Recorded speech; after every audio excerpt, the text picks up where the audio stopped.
HP Media. Bien mais tant que vous avez un problème, vous avez tout ça bon moyen yo, vous avez ko banga liboso. Koleka kondima na yo yebaki bien aimé kosala ngo ba 10 ans 20 ans ozolo bakenga na bondelaka mais nazo doit changement te mais balobi mwana mwasi oyo kondima na ye lekaki kobanga na ye kobanga nini na makambo ya loi o balobaki kotala ki aza mwana mwasi moko akomaki mbindo ndenge balobaki wana azaki impur donc akokaki kopusa na pena batu te mais malgré ça alobaki non malgré la foule malgré ko ebele abatu ngai na kopusa na pena na Yesu azalaki na tina te ya fula bato ebele wana alobaki pe te ke atambola pena nani parce que azalaki fatigué azalaki na faiblesse bien aimé akomaki na suka. HP Media. Balobi sengeli na biso pe tozala lokola mwana mwasi oyo balobi ntango mosusu tozalaka pe na bavi na biso tozomona makambo ebele ezokomela biso ya difficile basituation ezokomela biso ebele na vi na biso eza très difficile esengeli na biso totala toujours promesse oyo ya nzambe oyo apesa biso tala promesse oyo nzambe aloba na yo nzambe alobela yo nini kondima na yo pourkoi efo kita esengeli na yo soki oza na problème na yo ndenge molingani kokende kopusa na liboso na nzambe koluka elongi na nzambe tokoki kotelema kaka te na kati ya fulu tokoki kozala kaka na kati ya fulu wana te koyo olobake soki nzambe nde alingi nzambe soki alingi ye nde kuta kotushe ngai bien aimé koloba teke nzambe. HP Media, la chaîne qui vous édifie.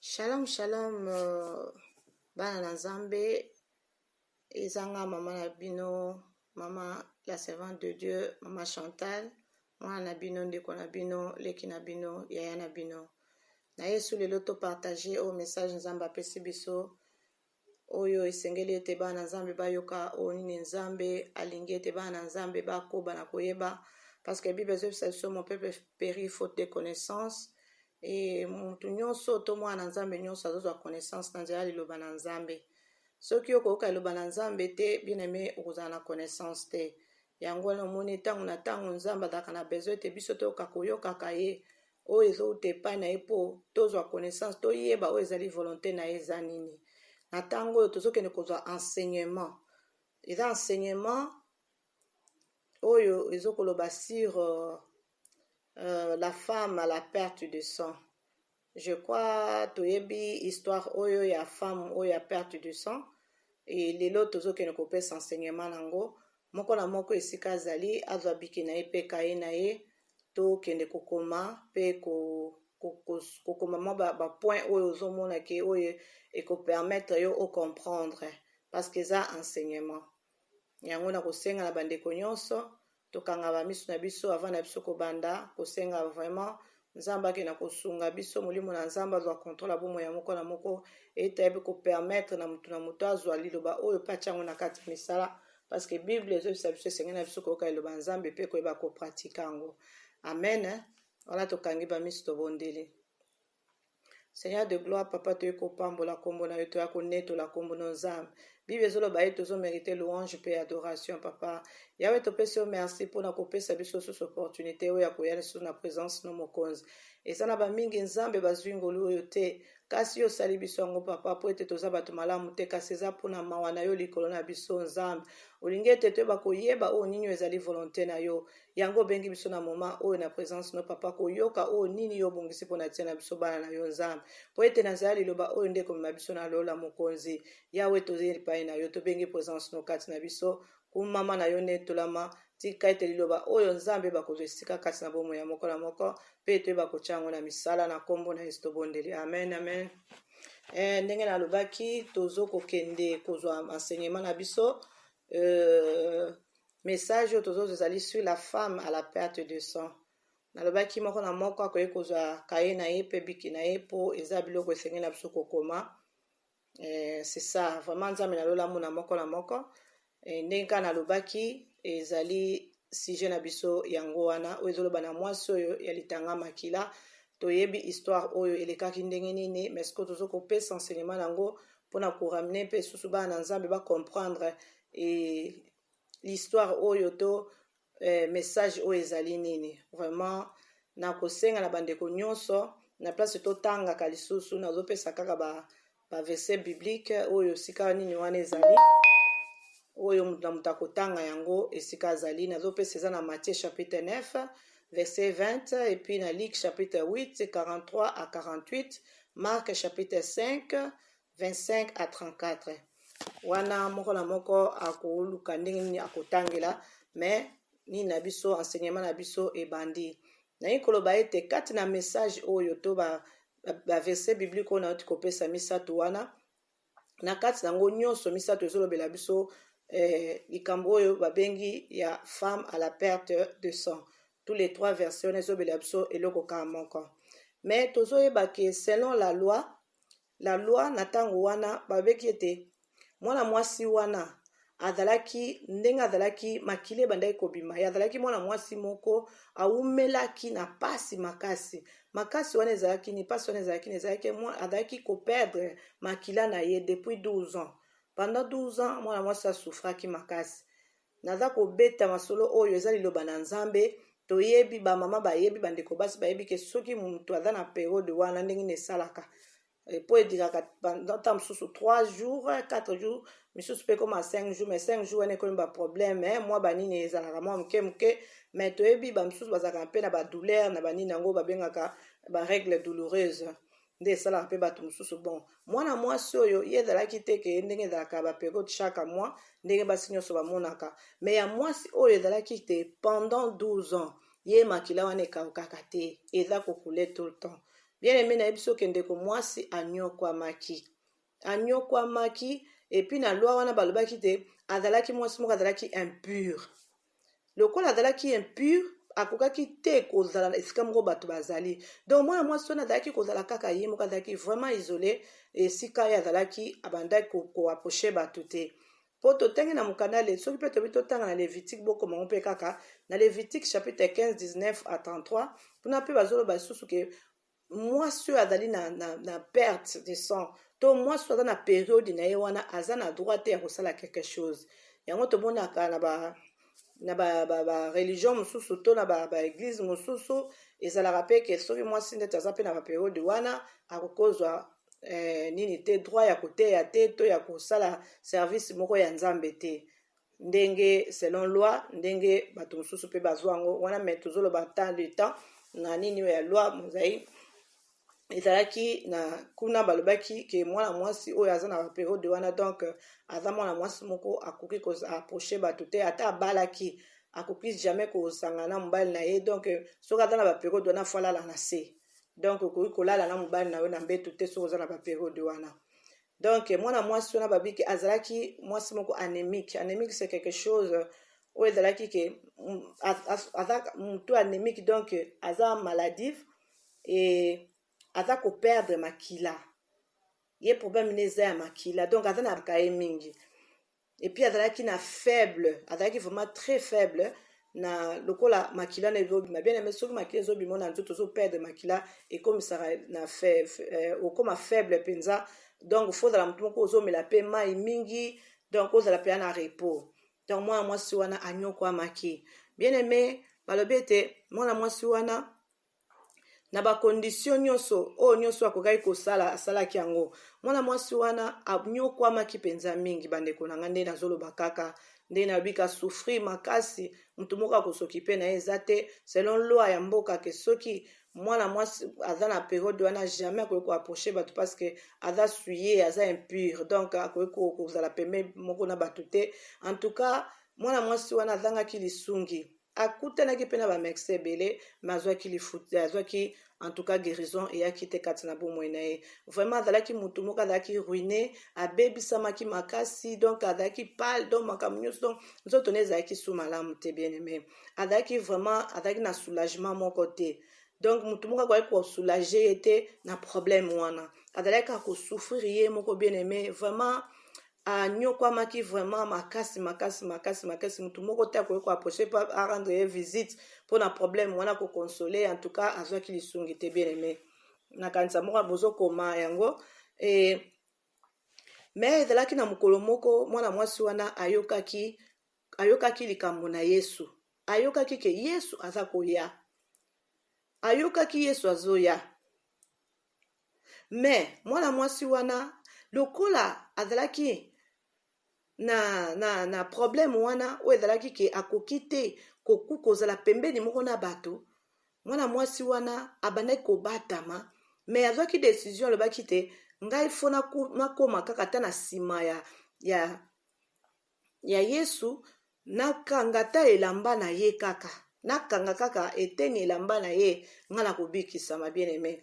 Mwana mwasi wana azalaki na kondima. Me sikoyo eloko nini esalaki place wana, tomoni ete mwana mwasi wana malgré loi oyo bapesaki wana, loi ezalaki établi, me mwana mwasi wana arespectaki yango te, parce que amonaki ke akomaki na fin na ye, akomaki ke akomi donc na moment na période moko do ekomaki na niveau moko ke azokoka lisusu te, alobi ke non ngai soki na respecte ka loi oyo nga na kobikisama te, nga na kozala kaka boye, vi na nga ekotikala kaka boye, na kokufa kaka boye. Mwana mwasi ayaki kozwa décision na vie na ye bien aimé, alléluia.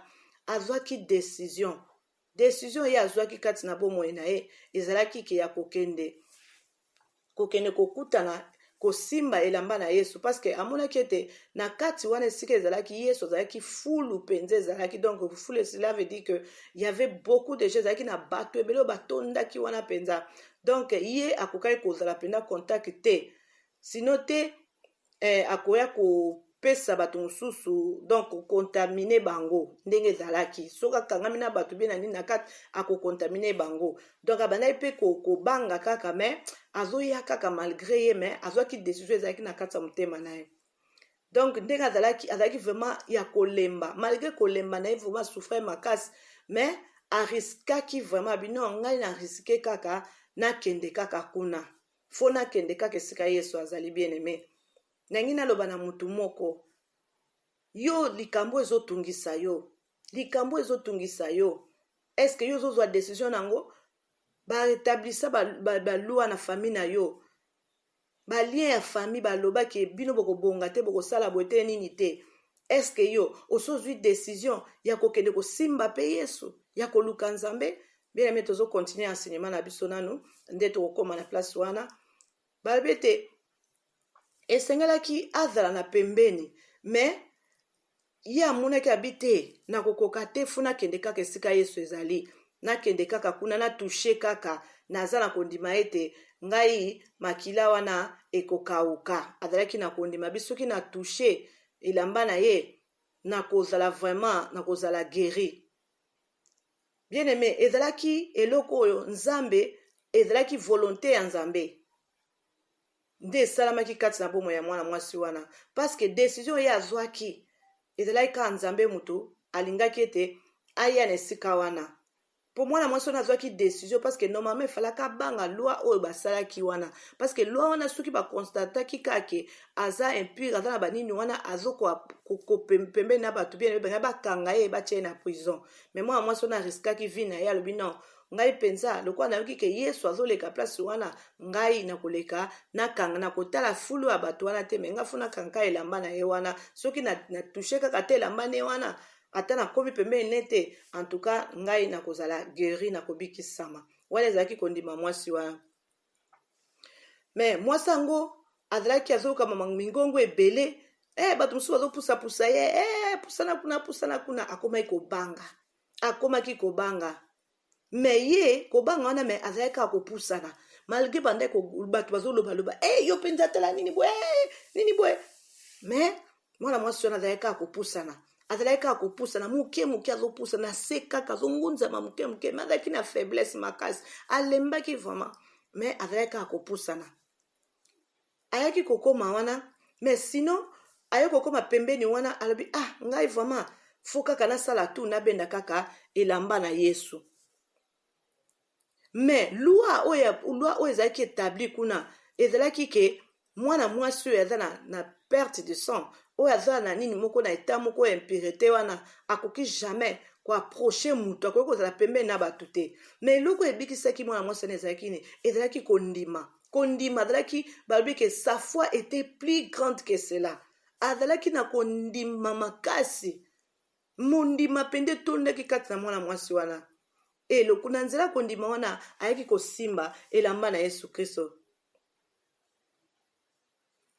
Tango asimbaki elamba na Yesu Kristo, Yesu asantaki puissance moko boye particulière ebimaki kati na nzoto na ye, ayokaki gri. Et puis tango ayoki ndenge wana, Yesu alobaki abi eza na mutu moko atouche ngai. Mais bato bazalaki na Yesu, to bapotre na ye bazalaki babi maître, yo zoloba mutu atouche ebela bato oyo baza ebela wa yo zomona te bato nde baza bo bato nyonso bapeme no zoloba buke oyoki ke mutu atouche yo. Bien aimé, ezalaki puissance oyo ebimaki kati na Yesu, ebimaki kati ya Yesu eyaki kobima eke kotouche mwana mwasi wana. Pona ni parce que mwasi wana azalaki na kondima.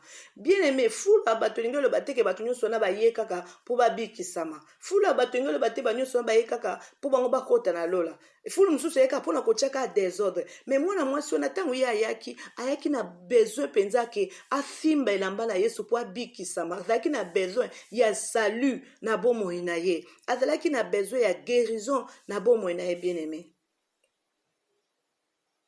Ayaki place wana asimbaki elamba na Yesu.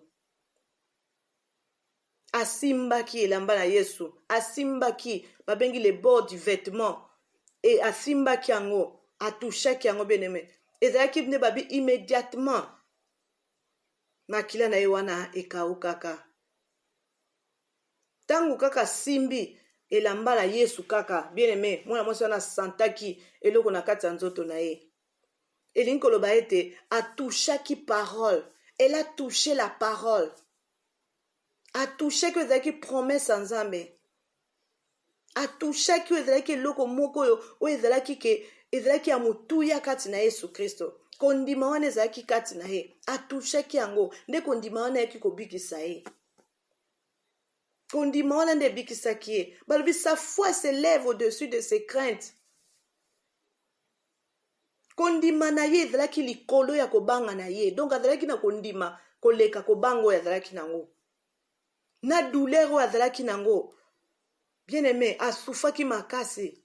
Mais alobaki non, ngai na kopusa na kape na Yesu, bien aimé. Mwana mwasi wana tanga komaki, balobi ke instantanément mwana mwasi wana azalaki guéri kaka wana kaka, bien aimé. Puissance ekotaki na nzota mwana mwasi wana, donc guérison ekotaki total. Instantanément, bien aimé, mwana mwasi abikaki.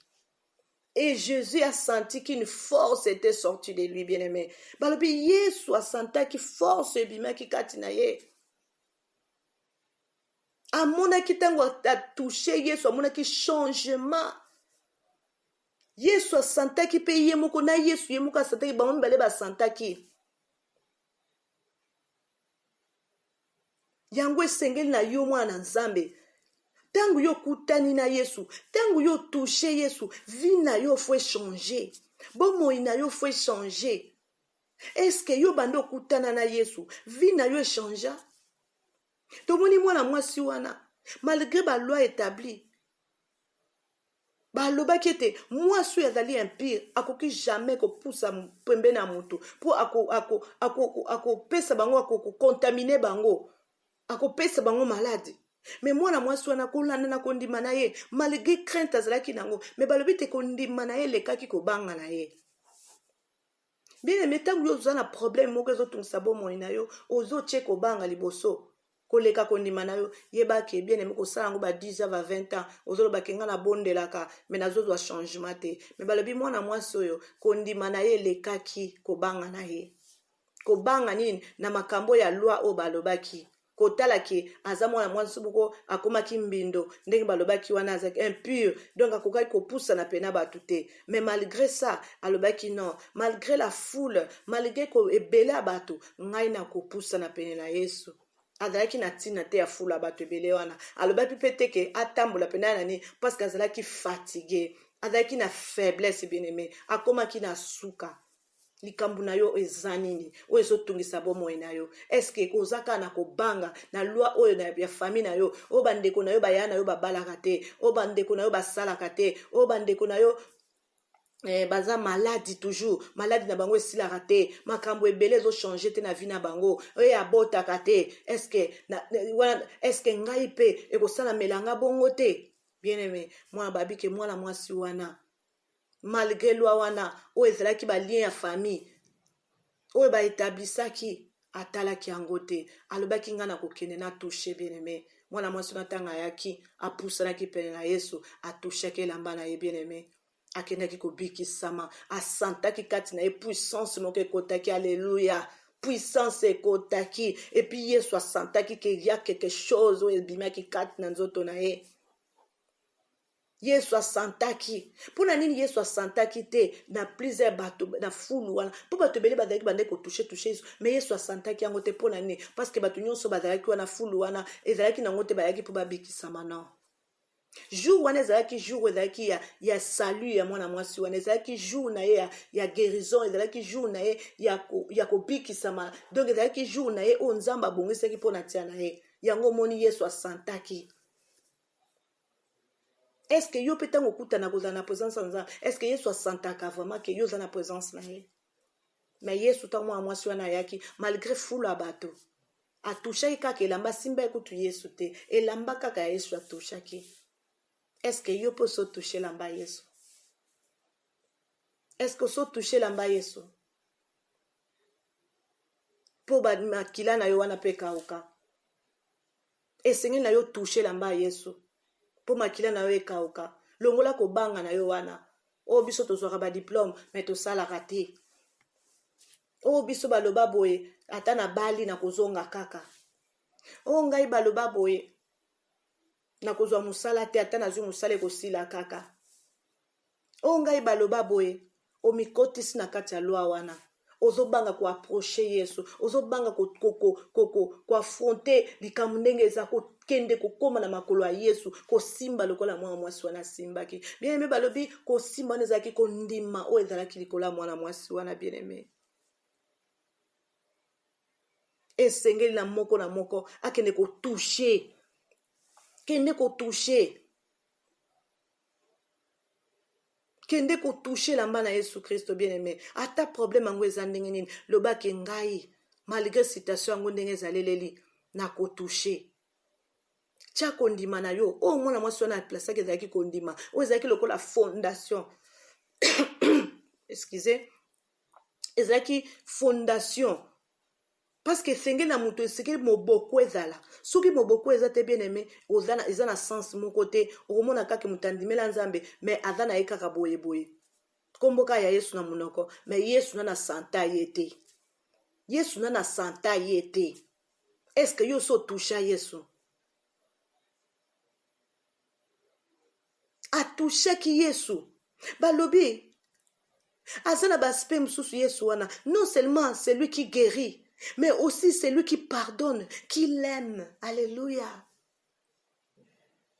Izalaki kakate ki azala na guérison wana mais sengela izalaki peke azala pardonner alimbisama na onyo sozalaki mabunga pona ye masumu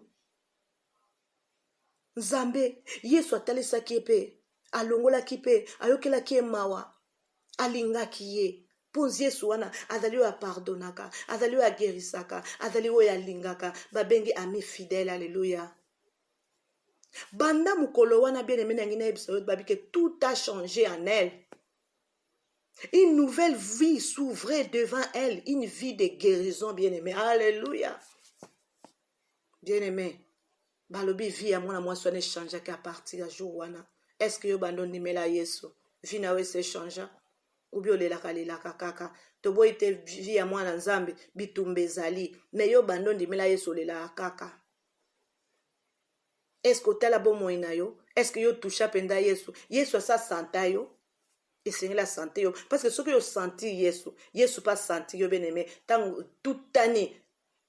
Bien aimé, et la changement entre biloko na mi balé, changement mo ke kotaka, via mo te bon wana, alléluia.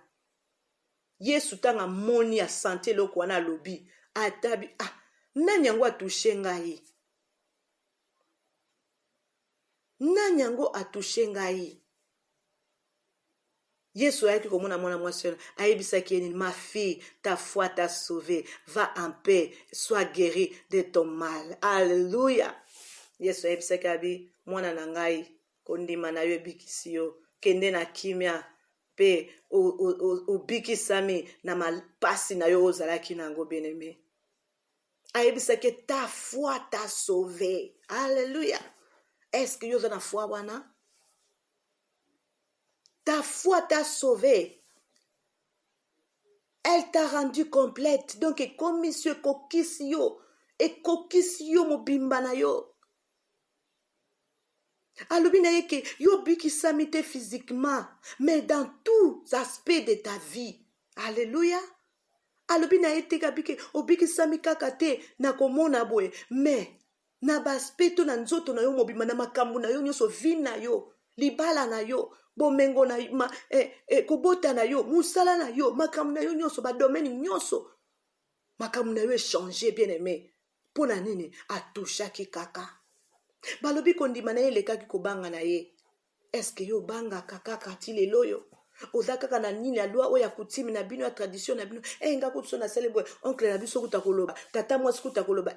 Biso kototo simbaka ba tata mwasi te. Avana lobeloko fondaka na kendo kotuna kuna. Bien aimé, mwana mwasi wana violaki balobi ya violaki loi. Alobaki non. Soki natali kaka loi oyo ngana obikisama te. Alléluia. Soki natali kaka loi oyo ngana obikisama te. Balobi sengeli na biso pe tozala lokola mwana mwasi oyo. Balobi tangu msusu tozalaka pe na bavi na biso tozomona makambo ebele ezokomela biso ya difficile. Basituation ezokomela biso ebele na vi na biso eza très difficile. Esengeli na biso totala toujours promesse oyo nzambe oyo apesa biso. Tala promesse oyo nzambe aloba na yo. Nzamba lobela yo nini? Kondima na yo pourquoi faut kita? Esengeli na yo soko za na problème na yo ndeko molingami. Kokende ko pusa na liboso na nzambe. Kolukelongi na nzambe. Tokoki kotelema kaka te na kata full. Tokoki kozala kaka na kata full wana te. Kwe olobake soki nzambe ndalingi. Nzambe soka lingi yende mutako touche ngai. Bien aimé, koloba te ke nzamba touche yo. Esengeli na yo okende ko touche elamba na Yesu. Esengeli na biso nde tokende ko touche. Jusqu'à qu'un échange s'efface dans notre vie. Alléluia. Kende ko touche elamba na Yesu. Ti makamu na yo ko bongwa na bien aimé. Okomona lobiko kokota kasa bomwe na yo. Tokende kokwesa ba barrière nyonso ezokanga biso ezoko empêcher biso to ba ko approcher nzambe te. Alléluia. Oyebi ba barrière nyonso empêcher na lobaki awa. Ba problème ngo nini ezokanga yo. Problème ngo eza nini? Esenge na yo ko poussa na pe ko toucher lamba na Yesu Kristo. Tozo maboko na biso to poussa ngo pele na Yesu Kristo. Alléluia. Tina tango tokokokisa pena tomoni ke non to toucher penda Yesu nde tokomona kembo na nzambe komona na kasa bomwe na biso. Toza ko sentir ba insatisfaction na kati ya bomwe na biso. Po kati na biso toza vide. Toza na état moko faiblesse. Toza na état moko faiblesse. Eza na moment moko te obiso banda ko salamante ko banda ko lela ngaye ko banda ko lela to banda ko sa problème non n'importe qui omoni kutu nga banda na sala musala kutu nga kutu omoni batata mwasi balobaki nga kutu noko alobaki nga kutu non bien aimé Lucas balobi que les chercher Rechercher et de les toucher. Luka ndenge nini ya toucher. Ko toucher Yesu bien-aimé. Ndenge mwana mwasi wana touchaki. Toyeba kozwa vraiment. Toyeba kozwa. Koyeba pena kozwa ba détermination bien-aimé na kati na bomoi na yo. Kozwa pena décision kati na bomoi na yo. Kopusa na pene na Nzambe kolukelongi na Nzambe. Koloba penza ke ngai. Makambo nyonso nga nazomona. O nazomona kati na famille nanga. O nazomona pa bandeko nanga, pa ba camarade nanga, nga ekokomela ngai te. Pona nini? Luka okende ko toucher elamba na Yesu. Luka okende ko toucher. Luka okende ko toucher. Yo komona loboko na Nzambe ko se manifester likolo na yo bien-aimé. Nous serons alors différents. Okomona kozala lolenge ndenge mususu. Eloko moko se passer na bomoi na yo bien-aimé. Nous serons alors différents. Quelque chose se passera dans ta vie. Quand tu vas donner ta vie à Jésus, quand tu vas toucher Jésus, okomona miracle que se passer na vie na yo bien-aimé.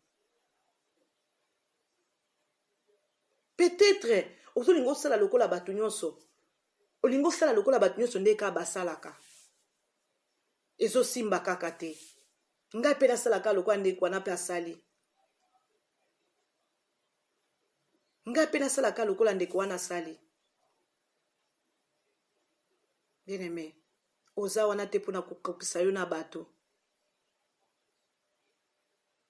Bien-aimé, Nzambe azoyebisa yo lelo. Luka okende ko toucher elamba na Yesu Kristo. Ezali kondima o ezali kati na yo. Tia kondima. Vraiment mikotisa pena na kati na yo. Longola culpabilité eza kati na bomoi na yo.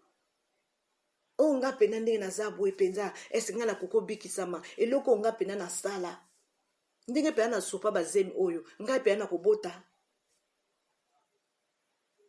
Nga pena ndenge na bima na basi penza. Nga penza eske vina nga pena kozala susu bien. Nga pena na sala boy. Obandi ko se poser ba question bien mais culpabilité kotikati na bomoi na yo. Mais soki totali mwana mwasi wana. Eloko moko ko changer na bomoi na ete soki azalaki kotala tala pembeni. Parce que azalaki na droit te ya ko s'approcher pa ina Nzambe. Azalaki na droit te. Azalaki na droit te ya kotambola ko bima kozala pembeni na bato. Azalaki na droit te. Mais ya passaki autrement.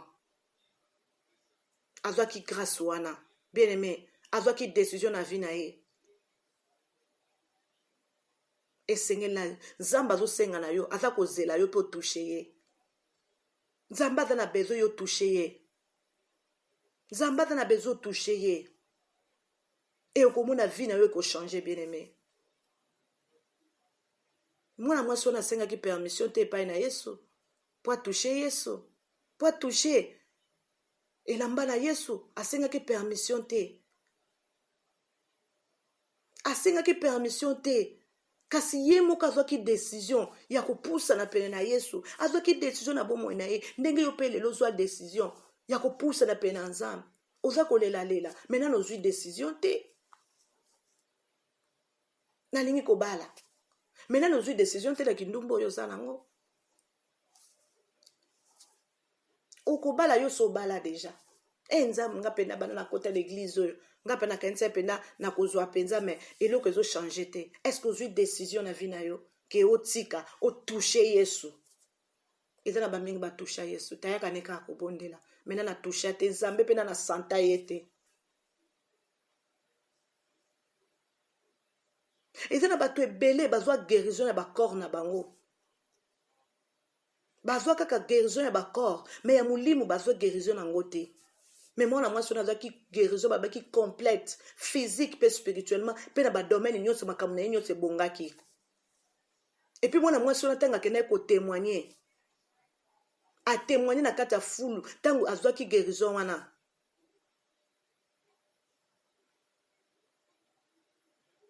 E Yesu alobaki nini? Esenge na bino pe nyonso bosala lokola mwana mwasi wana asalaki. Asengaki permission epai na Nzambe te. Asengaki permission epai na Yesu te po ya kotouche ye. Sikoyo ozozela nini?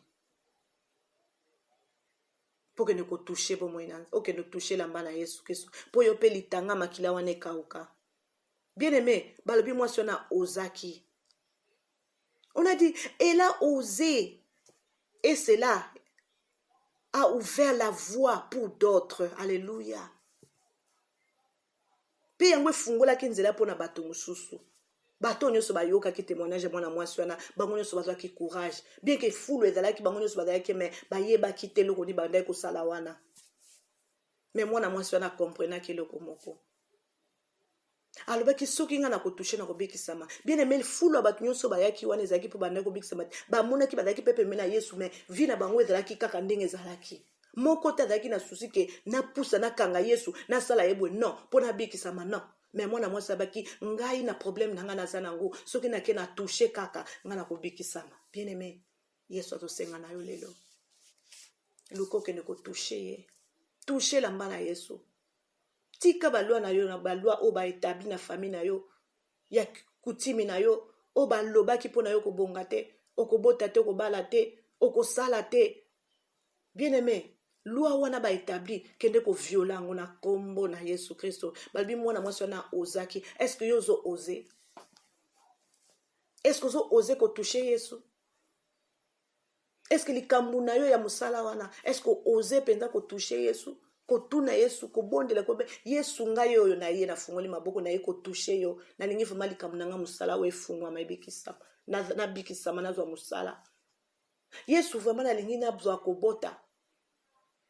Yesu vraiment na lingi na zwa libala. Yesu vraiment na lingi kimia ko takati na bomo ina ngai. Est-ce que yozo osé ou bien oza ko banga banga?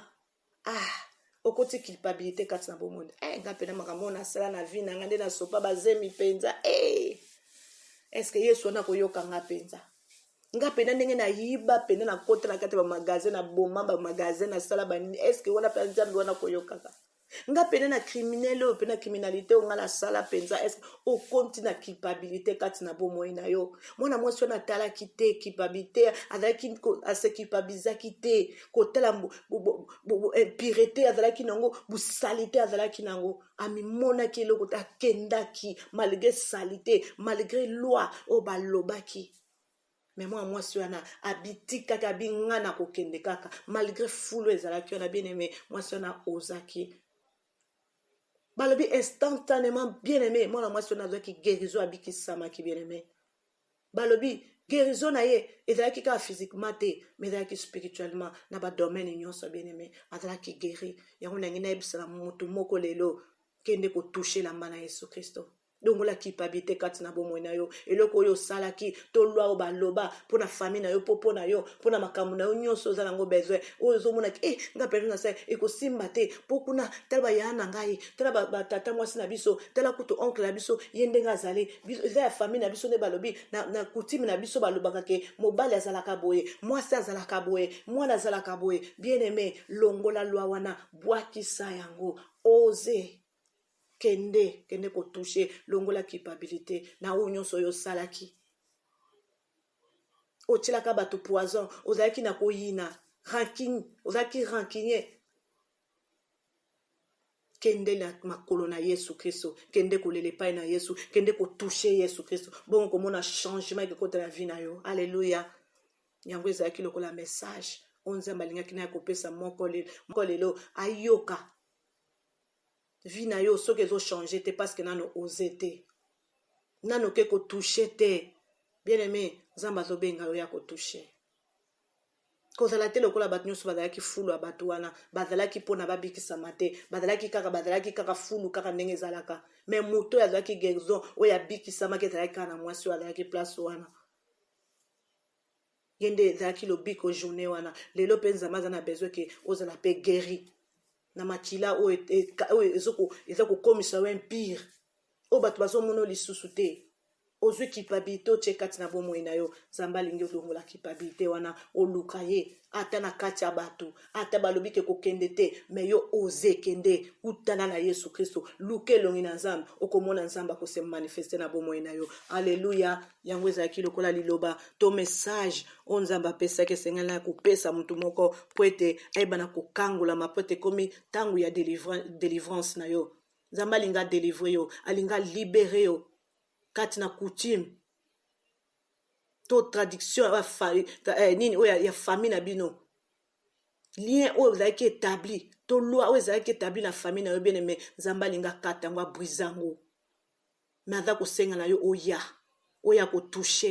touche lamba na Yesu Kristo bien aimé, yo komona litanga makila na yo ekokauka, bapasi nozo mitungisa, libalo ozoluka koya facilement, kobote ozoluka koya facilement, soko touche Yesu.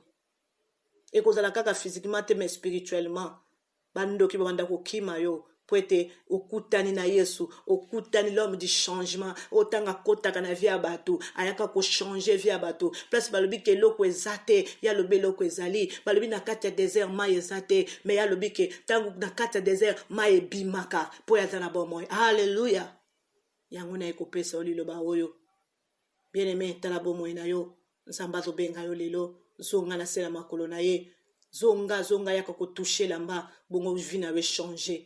O mona bikamwa o nzamba zo bongisela yo lelo ezali jour ya délivrance na yo, tika nzambe na lola amona moko na moko, soki Yesu azongi te wana tokutani so prochainement, tika ete nzambe apambola moko na moko oyo ayokaki liloba oyo na kosenga na bandeko nyonso bakokoka liloba oyo bomeka pe ko partage yango, bo partage yango kende po ete bandeko pe mususu bazala beni na liloba oyo, parce que nzambe ali ko bikisa mutu moko na nzela liloba oyo. Tika nzambe na lola mona moko na moko ezalaki oya bino la servante de Dieu Maman Chantal, et na pesi bino nyonso mbote na kombo na Yesu, wana tokutani prochainement. Amen, amen. HP Media, la chaîne qui vous édifie.